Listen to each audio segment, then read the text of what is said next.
My name is Alethea Reed. I'm 32 years old. I live in Seattle, and until recently, I was a senior operations coordinator at a fast-growing tech consultancy that prided itself on being like family. I've always been the woman people describe as steady, not loud, not flashy, not the one fighting to be heard in meetings. I'm the one who takes notes, the one who remembers birthdays, the one who fixes the spreadsheet at midnight so no one else has to panic in the morning. Most people see me as reliable, soft-spoken, low maintenance. Some mistake that for small. What they don't see is that I observe everything. I remember tone shifts. I track patterns. I notice who interrupts and who apologizes. I notice who gets praised for ideas that weren't theirs. I've built my life carefully. I grew up in a house where conflict meant instability, so I learned early how to keep rooms calm, how to smooth over tension, how to carry more than my share if it meant peace.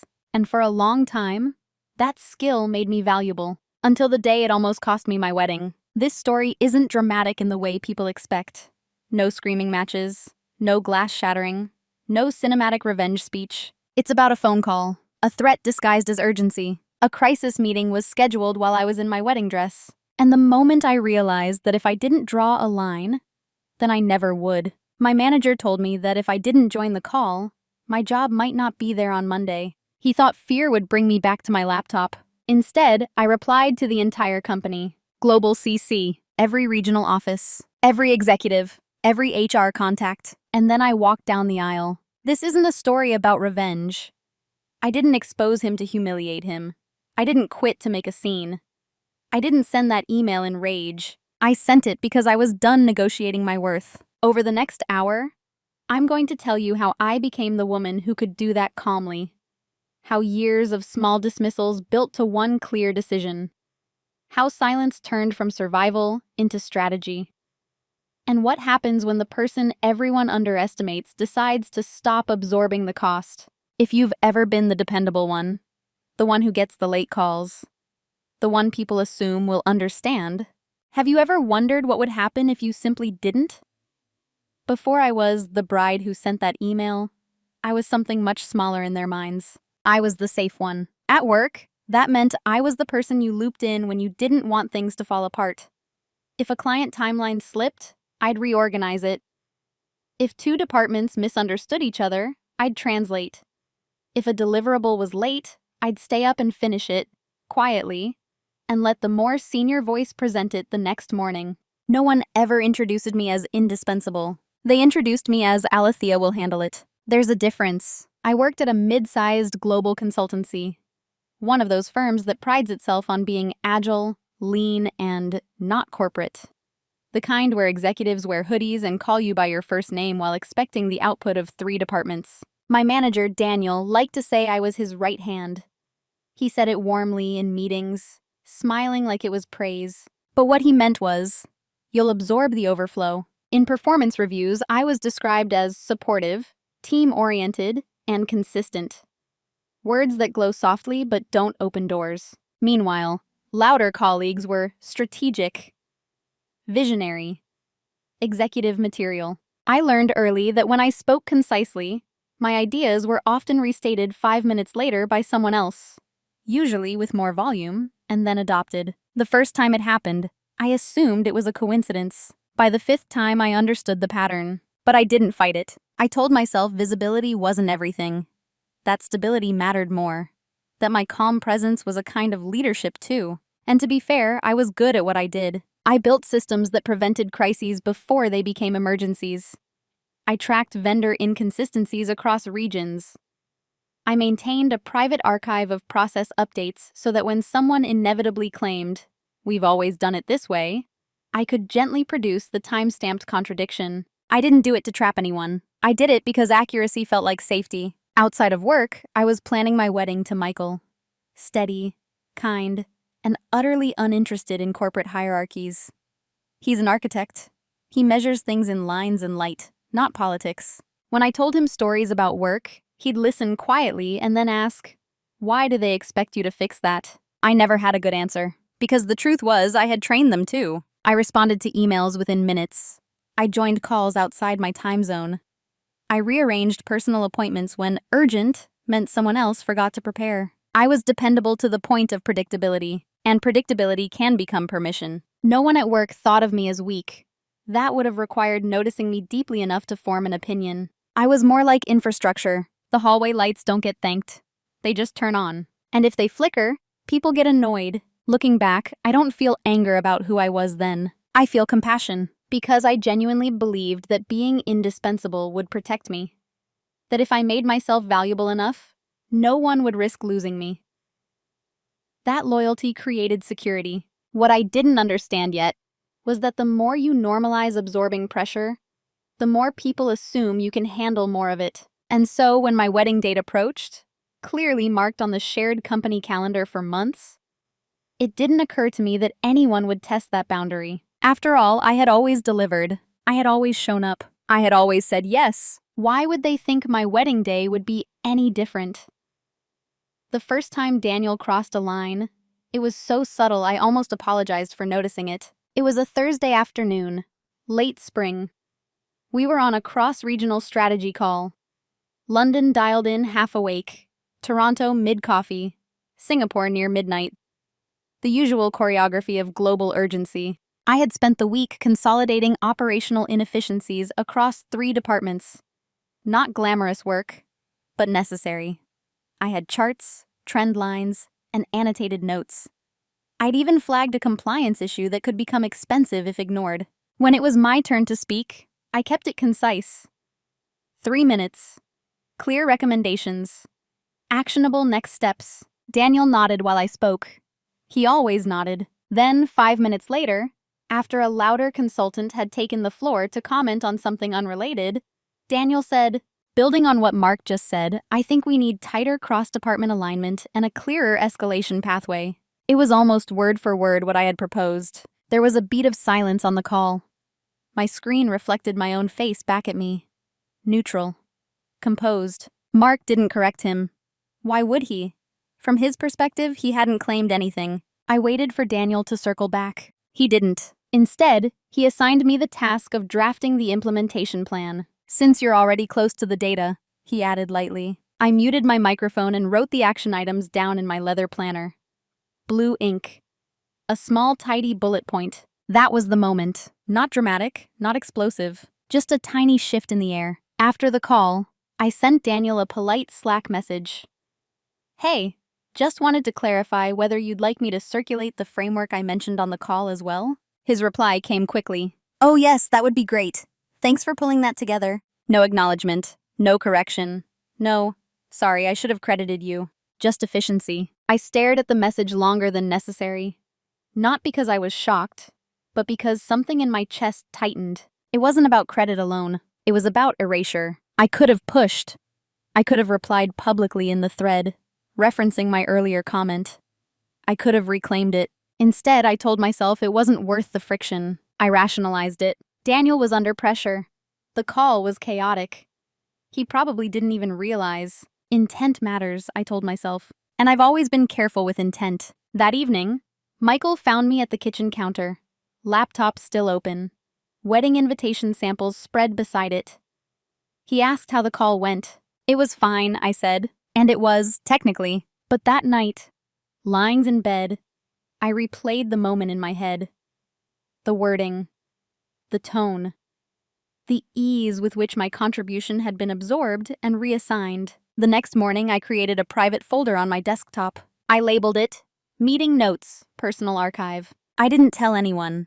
I didn't even fully admit to myself why I was doing it. It wasn't revenge. It was calibration. If this were a pattern, I wanted clarity. If it were a one-time oversight, documentation would prove it harmless. I began saving call transcripts, email threads, Slack exchanges, performance feedback summaries. Not obsessively, just consistently, quietly. The thing about small cuts is that they rarely bleed at first. They sting, but you can function. You can type. You can smile. You can even convince yourself they didn't happen the way you felt them. But your body keeps score, and somewhere deep inside, a line had been marked. I just didn't know yet how many more times it would be crossed. After that first small cut, nothing dramatic happened. That was almost the more disorienting part. There was no escalation, no open conflict, no shift in tone that anyone else would have noticed. On the surface, my role remained the same: stable, respected, valued. But subtle things began to repeat. Daniel would ask for my input in private messages, sometimes even calling me after hours to gut check an idea. I would offer clear recommendations. He'd thank me.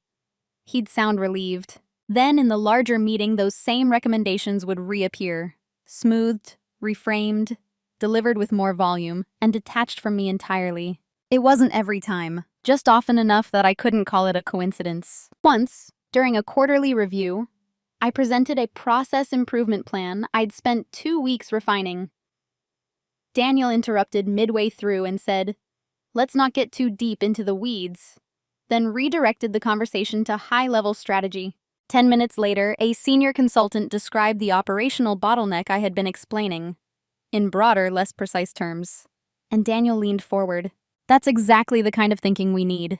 I remember feeling my spine straighten in my chair. I didn't speak up. Instead, I nodded slightly and typed notes, as if this had been the intended flow all along. After the meeting, one of my colleagues messaged me privately. "Wasn't that basically what you were saying?" I responded with a neutral emoji and, "All good. Glad we aligned." Aligned. Such a gentle word for displacement. At first, I tried to interpret it generously. Maybe Daniel felt more comfortable amplifying certain voices in certain rooms. Maybe he didn't think I cared about credit. Maybe he assumed I preferred staying behind the scenes. And in some ways, he wasn't wrong. I preferred not fighting for the floor. But preferring quiet isn't the same as consenting to invisibility. The after-hours calls became more frequent. Quick sync? At 7:30 p.m. 5-minute question that stretched to 40. I'd take them from the couch, wedding planning binder beside me, veil fabric samples folded over the armrest. Each time I told myself it was temporary. Just a busy quarter. Just growth pains. When I mentioned the pattern lightly, "Hey, would you mind looping me in when you present that framework next time?" Daniel smiled in that reassuring, managerial way. "Of course, absolutely. You deserve visibility." The next week, it happened again. I began noticing something else too. How often the word reliable appeared next to my name. Reliable meant I'd fix it. Reliable meant I wouldn't push back publicly. Reliable meant I'd understand. And I did understand. Almost pathologically so. I understood the pressures on him from executives. I understood the fragility of reputation in consulting. I understood how some personalities filled rooms more easily. What I didn't understand yet was why my empathy was always flowing upward. One evening, about a month before my wedding, I stayed late to finalize a deliverable that technically wasn't mine. Daniel had promised it to a client prematurely, assuming we'd make it work. By we, he meant me. As I saved the final version and attached it to his draft email, I noticed the signature line. Best, Daniel Whitaker, Director of Operations. My name appeared only in the CC field. I didn't feel rage. I felt tired, not physically, structurally. It was as if I had been slowly repositioned from contributor to extension. And because I hadn't protested loudly at the beginning, the pattern had solidified into expectation. I had normalized it. I had told myself that keeping the peace was a strength, that absorbing friction was maturity. But peace that only flows in one direction eventually becomes silence. And silence, when misread, becomes permission. By then, my private archive folder was no longer small. Dates, timestamps, call summaries. Not to weaponize, just to see clearly. Because deep down, I was beginning to suspect that clarity would matter someday. I just didn't know how soon. It took me longer than I'd like to admit to understand that I wasn't just being overlooked. I had been assigned a role. Not formally, not maliciously, but consistently. I was the stabilizer, the one who softened sharp edges in client emails before they were sent. The one who translated executive vagueness into actionable tasks for junior staff. The one who restructured timelines so promises could be kept without exposing the person who overpromised. When Daniel described me to others, he'd say things like, "Alethea's our backbone," or "She keeps the trains running." Compliments, technically, but backbones don't speak. Trains don't choose their routes. They run on tracks laid by someone else. The realization came quietly one Tuesday morning. We were preparing for a major client presentation, a high-visibility account with expansion potential. I had spent weeks analyzing their operational gaps and building a streamlined implementation roadmap. It was precise, detailed, and realistic. The night before the presentation, Daniel called. "Quick thing," he said, already sounding slightly rushed. "Tomorrow, I'm going to lead the strategy narrative. I'll have you jump in if we get into execution details." I looked at the slides open on my screen, slides I had built. "That makes sense," I replied evenly. And in that moment, I heard it. Not submission, conditioning. The next day, I sat in the virtual meeting, camera on, posture straight. Daniel presented confidently. He skimmed over the execution slides, summarizing them in broad strokes. When the client asked a detailed question about implementation risk, he paused. Then he smiled and said, "Alethea, do you want to take that?" I unmuted. I answered clearly, precisely. I clarified assumptions, outlined mitigation steps, and referenced data. The client nodded visibly. After the call ended, Daniel sent a group message. "Great job today, team. Strong strategic alignment." Strategic. I had delivered the operational spine of the proposal, but the language of credit remained safely elevated above the level where my name lived. That afternoon, I walked to a nearby cafe during lunch. It was one of those rare Seattle days where the sky is unapologetically blue. I remember sitting outside, sunlight catching the edge of my planner. I opened it, flipped to a blank page, and wrote a sentence at the top. What role do they expect me to play? Underneath, I listed it out. Absorb overflow. Fix timelines quietly. Provide clarity privately. Stay calm publicly. Never demand the spotlight. Always be available. It wasn't cruel. It was efficient. From a management perspective, I was ideal. Competent without ego. Present without threat. Loyal without noise. And the truth is, I had participated in building that image. Every time I stayed late without comment. Every time I corrected something quietly instead of asking why it happened. Every time I told myself, this isn't the hill. But roles solidify when reinforced. And once someone is cast as the reliable one, it becomes inconvenient when they behave otherwise. That was the invisible contract. Be steady, be useful, be invisible. In exchange, you'll be safe. I had believed that. What I didn't see yet was how fragile that safety was. How quickly it could be leveraged against me. How easily reliable could become expected to sacrifice. My wedding date was now 3 weeks away. It sat clearly marked on the shared calendar. Out of office, wedding, Alethea Reed. Daniel had reacted with a thumbs up emoji when I first posted it months earlier. I remember thinking that meant acknowledgement. It meant something else entirely. Because when you've been cast as infrastructure, people forget that infrastructure has a life outside the building. And when pressure mounts, they test what they believe won't break. I just hadn't been tested yet. Not in a way that forced me to choose between being reliable and being myself. The shift didn't happen in a meeting. It didn't happen during one of Daniel's late-night calls, or in a Slack thread where my ideas were gently absorbed and reissued. It happened on a Saturday morning, sitting cross-legged on the floor of my apartment, surrounded by wedding envelopes. Michael was at the dining table, assembling place cards with quiet concentration. There was music playing softly in the background. Something instrumental. Light. Unhurried. For the first time in weeks, my laptop was closed. My phone buzzed. Slack notification. I glanced at it reflexively. "Quick question when you're free." From Daniel. It was 9:12 a.m. I stared at the message longer than necessary. There was no urgency indicator, no red exclamation, just a casual expectation. When you respond quickly enough for long enough, people stop asking whether you're available. They assume. My thumb hovered over the screen. I could reply. It would take 2 minutes. I probably already knew the answer he needed. Instead, I set the phone face down on the hardwood floor. Michael looked up. "Everything okay?" "Yeah," I said. And it was. But something inside me felt misaligned. Not angry, not resentful, just aware. Aware that I had been answering quick questions for years without ever asking myself whether I was free. The message sat unread for 30 minutes, then 40, then an hour. Nothing catastrophic happened. The company did not collapse. The client did not panic. The sky over Seattle remained stubbornly blue. When I finally opened Slack, there was a second message. Actually, never mind, figured it out. Of course he had. I leaned back against the couch and felt something unfamiliar settle in my chest. Relief. Not because he solved it, but because I hadn't. That afternoon, while Michael and I finalized our ceremony timeline, he asked gently, "Are you going to take your full week off? Or are you going to check in?" I opened my mouth to answer automatically, to say I'd monitor email just in case. And then I stopped. Why did there need to be a just in case? The wedding had been on the calendar for months. The team had documentation. Clients had points of contact. There was no operational vacuum, unless I created one. Later that evening, I opened my laptop, not to respond to Slack, but to review my archive folder. I scrolled through call transcripts, saved messages, and timestamped decisions. Not to relive them, to see them clearly. Pattern recognition is a quiet power, and there it was. Ideas reframed.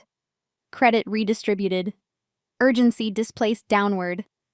Availability assumed. None of it is explosive. All of it cumulative. For the first time, I didn't rationalize it. I didn't search for generous explanations. I just let the data exist. That was the shift. Not confrontation. Not an accusation. Just clarity without cushioning. I realized that my silence had never truly been neutrality. It had been participation. Every time I absorbed a boundary crossing without recalibration, I reinforced the expectation. I closed the laptop and walked to the window. The city lights were beginning to flicker on. I could see my reflection faintly in the glass, calm, composed, almost serene. I thought about walking down the aisle in 2 weeks, about vows, about choosing, deliberately, who and what I commit to. And a question formed quietly in my mind. If I can promise presence to my partner, why am I still offering unlimited access to my employer? It wasn't dramatic. It wasn't a declaration. It was a recalibration. For the first time, I considered the possibility that silence could be intentional, not reactive. Those boundaries didn't require noise. That clarity didn't require confrontation. And that, if someone tested me on the one day that was unequivocally mine, I would not negotiate, not with anger, but with precision. After that Saturday, my silence felt different. Before, it had been reflexive. The automatic smoothing of tension, the instinct to prevent friction before it sparked. Now it was measured, intentional. Daniel didn't notice the shift. Why would he? From the outside, I was still responsive, still composed, still reliable. But I began introducing micro-delays. Not games, not manipulation, just boundaries aligned with reality. If a message came in after 6 p.m., I answered the next morning. If a call was labeled quick, without context, I asked for an agenda first. If something was assigned verbally in a meeting, I followed up in writing to confirm scope and ownership. Each adjustment was small. Each one was logged, not obsessively, just cleanly, in my archive. What changed most wasn't my behavior. It was my interpretation. When Daniel interrupted me in meetings, I no longer told myself he didn't realize. I simply noted it. When he reframed my ideas, I stopped shrinking internally. I let the data collect. The strange thing about choosing silence instead of defaulting into it is that it alters your posture. I found myself sitting straighter in meetings, making eye contact longer, speaking in fewer words, not defensive, just precise. One afternoon, about 10 days before the wedding, Daniel pinged me urgently. Need you on a quick client escalation call in 15. I checked the calendar. No prior notice. No documentation attached. I'm in the middle of another commitment, I replied. Can you send context? I can join in 45 if needed. There was a pause. Then, it's pretty critical. I reread the message slowly. Critical had become a flexible word in our culture, often meaning someone else hadn't prepared. I can review the summary and respond in writing within the hour, I typed. Another pause. Then, actually, let's regroup tomorrow. I'll handle it. I sat back in my chair, not triumphant, curious, because nothing collapsed. No reprimand. No subtle punishment. No tension in the next meeting. In fact, Daniel's tone remained warm. If anything, slightly more cautious. It was as if he was recalibrating too, sensing, without naming it, that the infrastructure had developed edges. Silence, when chosen, creates space, and space makes patterns visible. In that space, I began noticing something else: how often urgency was manufactured to test availability, how frequently team player translates to personal life negotiable. I stopped volunteering for stretch tasks that were vague. I requested clarity on timelines. I documented approval before execution. And still, no explosion. The more composed I became, the more others mistook it for compliance. That misunderstanding would matter later. At home, wedding preparations intensified. Final fittings. Seating chart negotiations. The ceremony script was printed and placed in a slim ivory folder. My out-of-office email draft sat ready but unsent. I will be offline from Friday through the following Friday for my wedding and honeymoon. For urgent matters, please contact. I read it once, then closed it. 10 days. 10 days of transition between who I had been at work and who I was becoming. Daniel scheduled a pre-wedding check-in for the Thursday before I was set to leave. Just to make sure we're covered, he said casually. I agreed, because I wanted everything clean. Clean transitions, clean documentation, clean expectations. I didn't know yet that the real test wouldn't come before I left. It would come on the day I said I wouldn't be there at all. And by then, my silence would no longer be passive. It would be deliberate, strategic, and irreversible. Preparation doesn't always look like action. Sometimes it looks like routine. By the time my wedding week arrived, nothing about my behavior at work appeared dramatic. I still attended meetings. I still delivered reports. I still spoke calmly and concisely. But beneath that surface, I was repositioning. Not emotionally, structurally. The first thing I did was audit my responsibilities. Not in my head, but on paper. Every recurring task. Every informal dependency. Every client who defaulted to emailing me instead of their assigned lead. I mapped it out in my planner, color-coded. Blue for a formal role. Green for unofficial overflow. Red for risk exposure. The green and red sections were longer. That was not an accident. I began routing communications more precisely. If a client reached out to me about strategy, I gently looped in Daniel and phrased responses collaboratively. Daniel will provide direction here. I'll support on implementation. If a consultant bypassed protocol and came directly to me for clarification, I replied with a short note and CC'd the appropriate manager. Not defensively, just transparently. It created a subtle shift.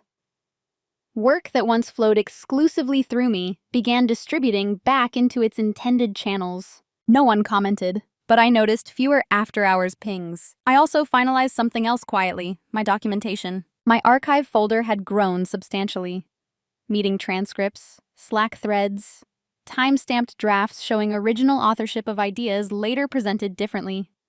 Not dramatic, not inflammatory, just factual. I organized it into a clean, chronological structure. Why? Not because I planned to deploy it recklessly, but clarity requires readiness. If I ever needed to speak, I wanted to do so without emotion, supported by record, not memory. A week before the wedding, HR sent the routine confirmation of my approved leave. I downloaded the email and added it to the archive. Approved time off is only powerful when documented. Meanwhile, Daniel's tone remained relaxed, almost unusually so. Enjoy every second, he told me in our Thursday check-in. We've got everything covered. I smiled. I know you do. I had ensured that coverage existed. Every project had written handoffs. Every shared drive folder is updated. Every deadline is cross-referenced. My out-of-office message was scheduled to activate at 6 a.m. on Friday. What they never noticed was that my preparation wasn't just operational. It was psychological. I stopped narrating my availability. I stopped offering reassurances. I stopped hinting that I'd check in just in case. When colleagues joked, "Don't answer emails in your dress," I responded lightly, "I won't have my phone." And I meant it. At home, my wedding dress hung in the spare bedroom. Ivory silk, structured but fluid. I'd pass it occasionally and feel a strange grounding sensation. That dress represented something different from work. Choice, mutuality, a vow made freely, not out of obligation. The contrast sharpened my thinking. One evening, 3 days before the ceremony, I reviewed the company's employee handbook. Not obsessively, strategically. I skimmed sections on leave policy, harassment definitions, and retaliation clauses. Not because I expected conflict, but because I was done relying on assumptions. I printed a few relevant pages and placed them in a slim folder inside my desk drawer. Preparation is rarely loud. It doesn't announce itself. It looks like someone calmly finishing tasks, smiling in meetings, and asking clarifying questions. It looks like stability. But what they didn't notice was this. I was no longer bracing. I was aligning. If nothing happened on my wedding day, that folder would remain untouched. My archive would stay private. My silence would remain strategic but unused. But if something did happen, I would not react. I would respond. And the response would not be improvised. It would be documented, precise, and sent to exactly the right audience. The discovery didn't feel triumphant. It felt stabilizing. 2 days before the wedding, I stayed late one final time. Not to fix something urgent, but to complete a clean transfer of responsibility. Daniel had asked me to prepare a summary document for a client account that was entering a volatile negotiation phase, just in case anything flares while you're gone. He'd said casually. I understood the subtext. Contingency planning. I created the document meticulously. Timeline risks. Contract clauses. Escalation protocols. I even included a communication matrix outlining who was authorized to make which decisions. And then, while cross-referencing email threads for accuracy, I noticed something. In a private Slack message from 3 months earlier, Daniel had written to a senior executive, "Don't worry, I'll manage Alethea. She doesn't push back." It wasn't dramatic, it wasn't hostile, but it was revealing. The timestamp sat there quietly, unbothered. A single sentence that reframed years of subtle interactions. I stared at it for a long time, not because it hurt, but because it clarified everything. He hadn't misread me accidentally. He had categorized me. Predictable, containable, manageable. I scrolled further. In another thread, during a scheduling conflict, he had written, "She's getting married that weekend, but I'm sure she can jump on if it's critical." That one was newer, 2 weeks old. There had been no conversation with me about that possibility. No inquiry, just an assumption. I felt something inside me settle, not spike. This wasn't about a single stolen idea or a late-night call. It was about expectation without consent. I took screenshots, clean captures, including timestamps and participant names. I saved them in the archive folder under a new subheading, Internal Characterization. Still no anger, just alignment. The private reveal wasn't that he disliked me. It was on my compliance that he relied. And reliance can turn into entitlement if unexamined. I closed the Slack window and opened my email. My out-of-office auto-reply was scheduled to activate the next morning. I reread it one final time. I will be offline for my wedding and honeymoon. I will not have access to email or Slack during this time. I added one more sentence. For urgent matters, please contact Daniel Whitaker directly. I sat back, because that sentence shifted something fundamental. If urgency arose, it would route upward, not sideways, not downward, upward. Later that evening, at home, I didn't mention any of this to Michael. Not because I was hiding it, but because it didn't need dramatization. We ate dinner on the floor, surrounded by half-packed suitcases.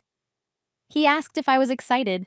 I am, I said truthfully. And I was. Not just about the ceremony, about clarity. Clarity removes doubt. Doubt drains energy. For the first time in months, I felt light. If nothing happened, wonderful. If something did, I knew exactly what I would do. No improvisation, no shouting, no pleading. Documentation, company-wide visibility, resignation. And then I would walk down the aisle, because the private reveal wasn't leveraged in the dramatic sense. It was confirmation. Confirmation that if tested, I wasn't overreacting. I would simply be responding to a pattern, one that had already been written down and archived quietly. The morning of my wedding arrived quietly. No thunder, no dramatic omen. Just pale Seattle light filtering through the curtains and the low hum of anticipation that lives in your body before something irreversible. I woke before my alarm. For a few seconds, I lay still and let myself feel it. The weight of the day, the ceremony, the vows. The shift from one chapter of my life to another. My phone was on the nightstand. I didn't reach for it. That in itself was new. By 7 a.m., my out-of-office message had activated. By 8, I was at the venue for hair and makeup. The room smelled faintly of hairspray and coffee. Bridesmaids moved in soft currents around me, adjusting dresses, laughing gently. At 9:17 a.m., my phone buzzed in my bag. Then again. Then 3 times in quick succession. I felt it before I saw it. Urgency. I stepped into a quieter hallway and checked the screen. Slack. Daniel. Need you on a critical call ASAP. Another message. Client escalation. They're threatening contract withdrawal. And then, please join within 10 minutes. I read it once, then again. There was no preface. No acknowledgement of the date. No, I know this is your wedding day, but... Just command. I typed slowly. I am unavailable today as previously scheduled. 3 dots appeared almost immediately. This is a serious issue, Alethea. We need your context. Need. The word felt heavier than usual. I looked down at myself. My hair was half curled. Makeup only partially done.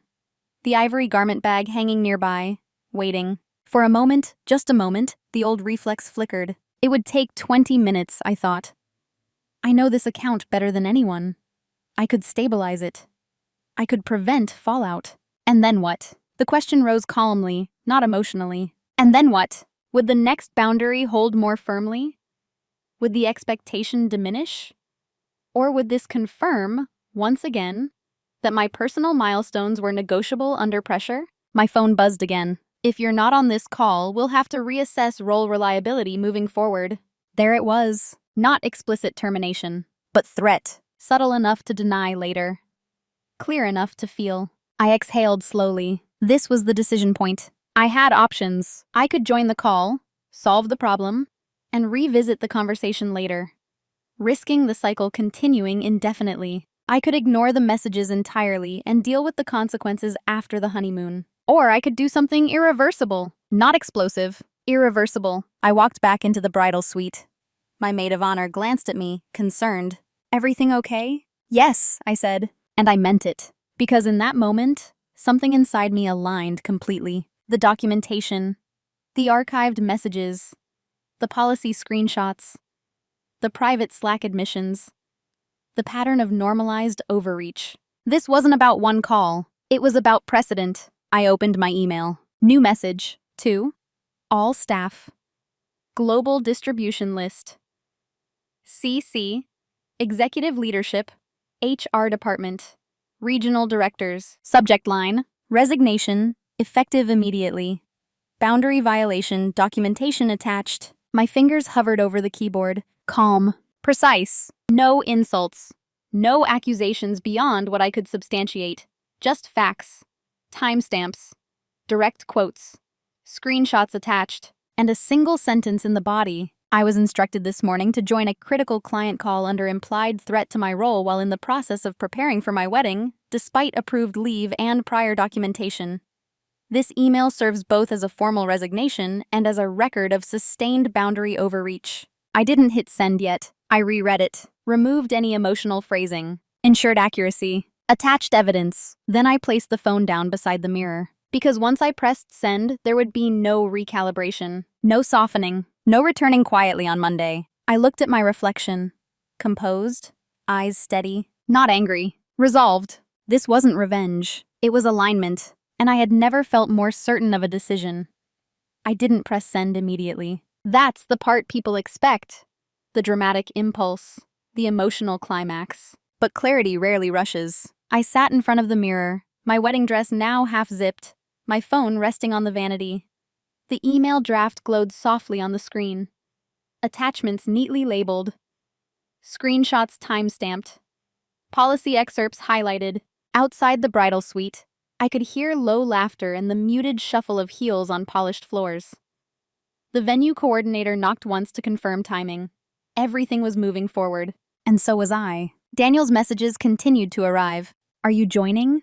This is not a good look. We're escalating without you. Each line carried increasing pressure but decreasing power, because once you decide, urgency loses leverage. I opened Slack one final time and took screenshots of the most recent messages, including the implied threat about reassessing my role reliability. Documentation isn't dramatic, it's meticulous. I attached the new images to the draft email. Then, before pressing send, I did something else. I forwarded the thread to my personal email address. Not out of paranoia, out of completeness. Preparation is only useful if it's thorough. I reviewed the company handbook excerpt on retaliation and harassment definitions.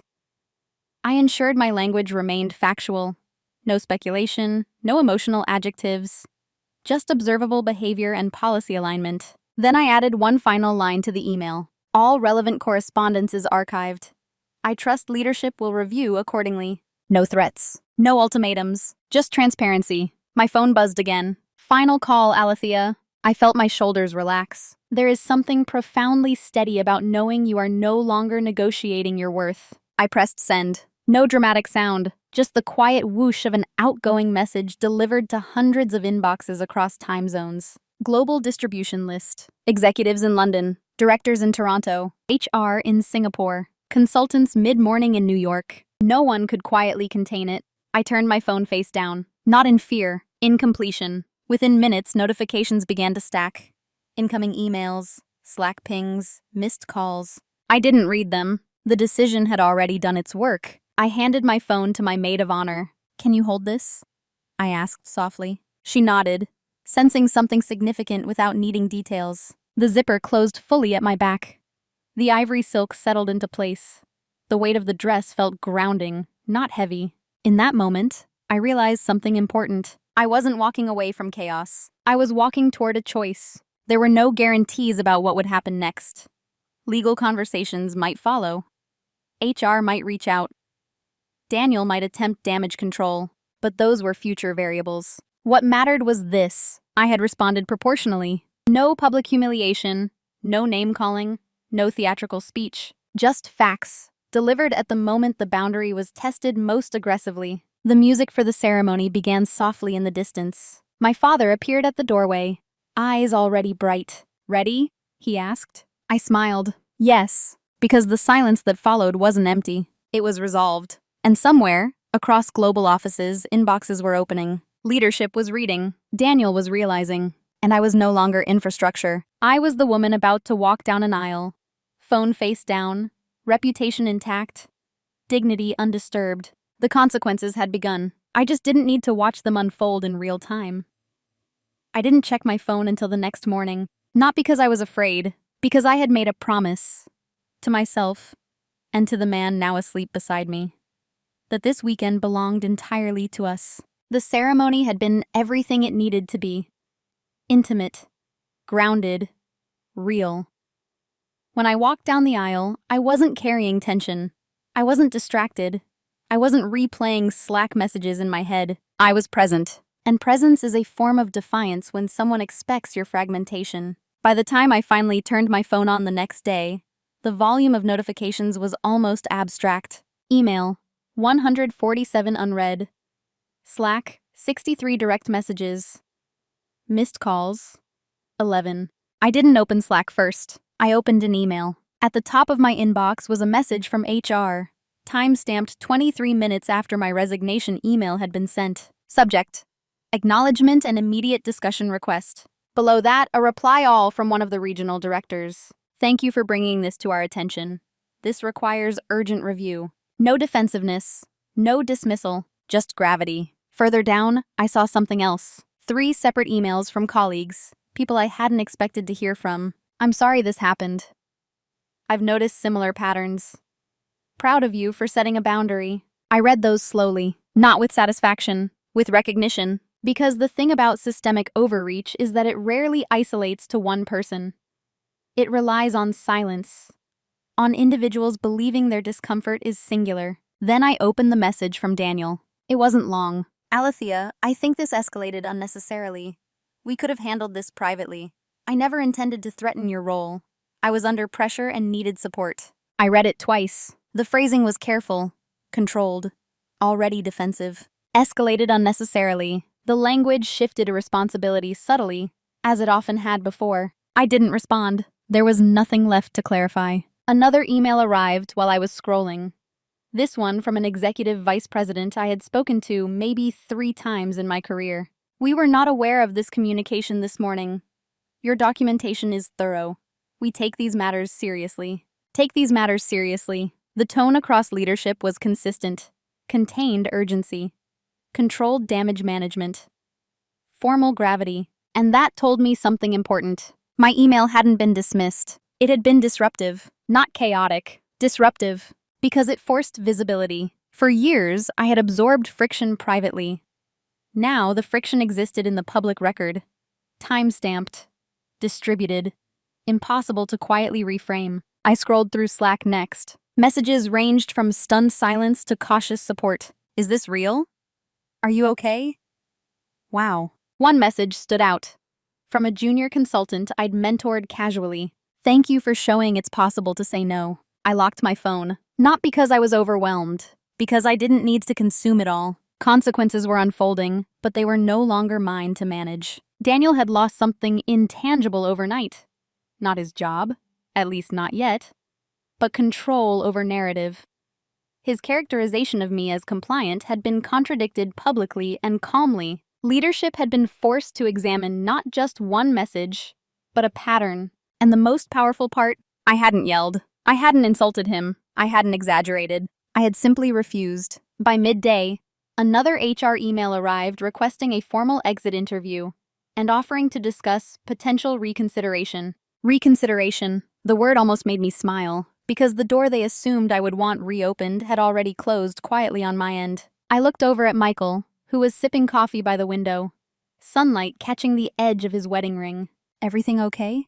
He asked gently. Yes, I said. And for the first time in a long time, my answer wasn't layered with withheld tension. The consequences had begun, but they weren't loud. They were administrative, strategic, contained, which meant something had shifted at a level deeper than emotion. They had assumed I wouldn't push back. Now they were recalibrating around the fact that I had, and I didn't need to raise my voice once. By Monday morning, the tone had changed. Not in my life, in theirs. I was technically on honeymoon, a short coastal retreat we'd planned months earlier. But I allowed myself one structured window to review correspondence. Not to engage, just to observe. There's a difference. HR had sent a second message marked high priority. This one included a request for a live conversation with executive leadership to better understand context before formal action is taken. Formal action. The language had shifted from clarification to containment. Further down, there was a company-wide internal memo. It wasn't naming me directly, but the reference was unmistakable. We are reviewing internal communication standards and leadership accountability processes to ensure alignment with our stated values. Alignment with our stated values. That phrase told me everything. The email I'd sent hadn't just landed. It had circulated. It had likely been discussed in emergency calls across time zones. It had forced leaders to reconcile policy with behavior. And somewhere in that process, Daniel's authority had been questioned. I saw it in his next message to me. Alethea, I truly regret how this was handled. I value you immensely. I wish you had come to me before sending that email. We could have corrected the misunderstanding. There it was again, the subtle reframing. As if the problem were interpretation, not action. As if I had misread his pressure. As if escalation were emotional rather than structural. I didn't respond. Not because I was punishing him. Because the moment for private correction had passed. The second he implied my role reliability was at risk for honoring approved leave. You don't get to invoke consequence and then ask for quiet reconciliation when visibility arrives. Midday, I received a voicemail from an executive director. His tone was measured. We want to emphasize that no employment decision has been made. We're concerned about the reputational implications of your email. Let's discuss next steps. Reputational implications. The concern wasn't solely internal culture. It was exposure. Consultancies trade on trust, on polished optics, on alignment between stated values and lived behavior. My email, factual, documented, globally distributed, had created a gap between narrative and evidence. And gaps demand repair, but some repairs come too late. I walked along the shoreline that afternoon, wind pulling lightly at my jacket. Michael walked beside me, hands in pockets giving me space without prying. I told him only what mattered. They're trying to fix it, I said. He nodded. Do you want them to? I considered that honestly. If they offered a promotion, public acknowledgement, or formal apology, would it change what I now knew? Would it erase the Slack message where he said he could manage me because I didn't push back? Would it undo the assumption that my wedding day was flexible under pressure? No, because the issue wasn't compensation. It was categorization. And once someone reveals how they categorize you, trust doesn't reset easily. That evening, another email arrived. this time confirming that Daniel had been placed on temporary administrative review. The phrasing was sterile, but the implication was not. He was no longer operating normally. The system was responding. Too late to keep me, but not too late to protect itself. I closed my inbox and turned off notifications. The panic, the regret, the strategic damage control. All of it was unfolding in rooms I was no longer obligated to enter. That's the thing about irreversible decisions. They don't always feel explosive. Sometimes they feel quiet, like stepping off a train one stop before it derails. Could things have been fixed earlier? Yes. Could one apology months ago have shifted the pattern? Possibly. But repair requires recognition before rupture. And recognition had only come after exposure. By then, I was already elsewhere. Geographically, emotionally, structurally. Too late to fix it. Not because I was angry, but because I was done negotiating a role I never consciously accepted. And for the first time, that finality felt clean. The formal call happened a week later. Not because I needed it, because they did. HR scheduled it carefully. The executive vice president, head of HR, and legal counsel present. Daniel would not be on the line. I almost declined. But closure, when done properly, isn't emotional. It's procedural. I joined from our dining table at home. No honeymoon backdrop, no dramatic lighting. Just natural afternoon light and a glass of water beside me. The executive vice president began. Alethea, first, congratulations on your marriage. And thank you for agreeing to speak with us. His tone was controlled, respectful. He continued. We want to acknowledge that the communication you shared raised serious concerns. We're reviewing leadership conduct and internal expectations. Reviewing leadership conduct. Not misunderstanding. Not miscommunication. Conduct. That shift in vocabulary mattered. HR followed. We'd like to better understand your experience over time, not just the events of that day. I nodded. And then I did something I hadn't done publicly before. I walked them through the pattern. Calmly, I referenced dates, meetings, language used. The private Slack message categorizes me as someone who doesn't push back. The normalization of after-hours demands.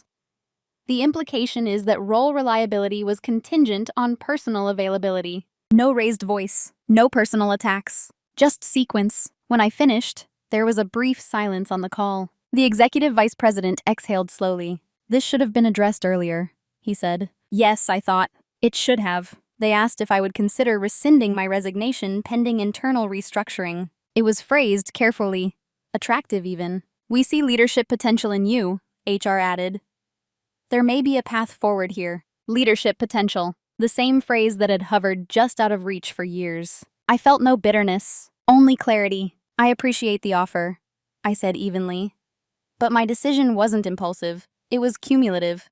I let that word sit. Cumulative. Even if policies are adjusted, I continued, the categorization that allowed this to happen doesn't disappear. I no longer trust the structural incentives that made my availability negotiable. Silence again. Not defensive. Processing. The executive vice president nodded slowly. Understood. He asked one final question. What would you want others in the organization to learn from this? I considered it carefully. That reliability should not be interpreted as limitless capacity, I said. And that leadership isn't just about vision. It's about respecting boundaries before they're enforced publicly. No theatrics, no ultimatums, just alignment. The call ended professionally, cordially. No one begged, no one blamed. Daniel never joined. Later that afternoon, HR confirmed my resignation would be processed immediately, and that my documentation would remain part of their internal review. There would be no legal escalation, no retaliation. My final paycheck would include unused leave and a discretionary bonus already approved. Administrative closure. When I closed my laptop, I didn't feel victorious. I felt light, because confrontation without heat leaves no residue. I hadn't scorched the earth. I had simply drawn a line. And when you draw a line calmly, people can see exactly where they stepped over it. The company would recalibrate. Daniel would face consequences proportionate to his conduct, and I would move forward without the weight of unfinished sentences. No explosion, no spectacle, just a clean ending to a role I had quietly outgrown. It's been 8 months, long enough for the urgency to fade, long enough for the story to stop feeling sharp and start feeling instructive. I don't wake up replaying that morning anymore. I don't check LinkedIn to see who moved into which role. I don't monitor company updates. The system recalibrated without me, and I recalibrated without it. 2 months after the wedding, I accepted a position at a smaller firm. Not because they dazzled me with compensation, but because during the interview process, the managing partner said something simple. We don't reward people for being constantly available. We reward them for being effective. I watched his body language when he said it. No performance, no buzzwords, just clarity. I asked direct questions about boundaries, escalation protocols, and leadership accountability. Not aggressively, transparently. And I noticed something different in myself. I wasn't seeking reassurance. I was evaluating alignment. There's a quiet power in that shift. For years, I believed my value was proven through endurance, through how much pressure I could absorb without cracking, through how reliably I could smooth tension for others. Now I measure value differently, by reciprocity. Whether expectations are negotiated, not assumed. Whether urgency is rare or habitual. I still use my leather-bound planner. I still document conversations. I still observe patterns. But I no longer act from a place of quiet defense. I document from a place of professional clarity. At home, married life is calm. Not because we avoid conflict, but because conflict is addressed directly. Michael doesn't assume my capacity. He asks. I don't overextend to preempt disappointment. I state what I can offer. It sounds simple. It took me years to learn. Sometimes people ask if I regret sending that email globally. If I worry, it brands me as difficult.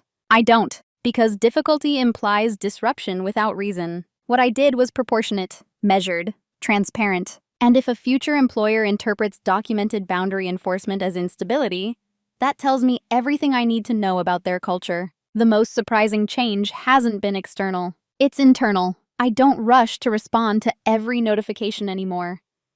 I don't feel the subtle anxiety spike when someone labels something urgent. I don't equate silence with risk. Silence, when chosen, is spacious, and spaciousness allows identity to expand. I'm still observant, still composed, still analytical. But I'm no longer infrastructure. I'm a participant, by choice. And perhaps the most important shift is this. I don't wait for a dramatic moment to assert myself. I calibrate early. Because boundaries enforced late often look explosive. Boundaries expressed early look normal. I didn't become louder. I became clearer. And clarity, when practiced consistently, reshapes how people engage with you. Not because you threaten consequences, but because you no longer absorb what isn't yours. 8 months later, I can say this honestly. I didn't lose a job. I shed a role. And in doing so, I finally stepped into one I chose deliberately, not assigned. When people hear this story, they often focus on the headline moment, the wedding dress, the crisis call, the global CC email. But that wasn't the real turning point. The real turning point happened long before that morning. In the quiet accumulation of small dismissals I tolerated because they seemed manageable. Because they weren't dramatic enough to justify confrontation. Because I believed being indispensable would eventually translate into security. It didn't. Indispensability without boundaries becomes expectation. Expectation without consent becomes entitlement. And entitlement, when challenged, often reveals itself as a threat. What changed my life wasn't anger. It wasn't revenge. It wasn't humiliation. It was documentation and timing. I didn't expose anyone to destroy them. I exposed a pattern to stop participating in it. There's a difference. I didn't yell. I didn't insult. I didn't exaggerate. I responded proportionally. At the exact moment my most important boundary was tested, and then I moved forward. That's the part people rarely talk about. Not the send button. The walk down the aisle afterward. Choosing joy without waiting for resolution. Choosing presence instead of monitoring fallout. Choosing yourself without theatrics. If there's a lesson here, it's not burn it down. It's this. Pay attention to the small cuts. Document patterns before you need them. Clarify boundaries early, calmly, clearly, and when someone tests a line you've already drawn, respond with precision, not panic. Because quiet dominance isn't about overpowering someone. It's about refusing to negotiate your worth when it matters most. So I'll leave you with this. Have you ever mistaken endurance for strength? When what you really needed was a boundary? If this story resonated with you, I'd love to hear your experience. What was the moment you realized silence wasn't serving you anymore? Cảm ơn các bạn vì đã theo dõi đến cuối. Đừng quên ấn like, share và bật chuông để không bỏ lỡ những video mới nhất nhé. Hẹn gặp lại.